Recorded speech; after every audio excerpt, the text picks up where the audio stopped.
বিয়ের আগে বউরে বলে দিবেন, শোনো বউ, আমি কিন্তু বড় তেড়া যুবক,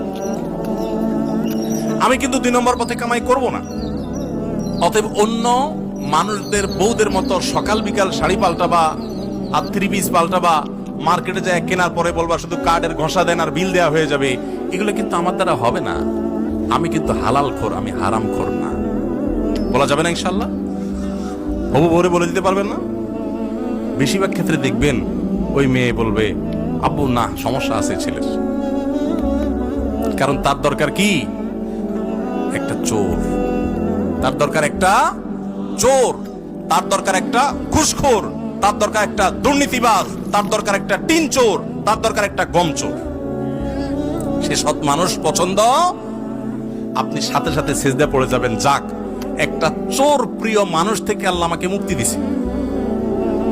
একটা সৎ মানুষ খুঁজবেন, চেষ্টা করা যাবে না ইনশাআল্লাহ? অসৎ হওয়ার জন্য যোগ্যতা লাগে না, অসৎ হওয়ার জন্য যোগ্যতা, চোর হওয়ার জন্য যোগ্যতা লাগে না, সৎ হওয়ার জন্য যোগ্যতা লাগে। সৎ হওয়ার জন্য মেরুদণ্ড শক্ত থাকতে হয়, হিম্মত থাকতে হয়, সৎসাহস থাকতে হয়। বাবাকে বলতে হয়, বাবা আমি চুরি করব না। তুমি অসন্তুষ্ট থাকতে পারো, বাবা আমি 2 নম্বর জিনিস তোমাকে খাওয়াবো না।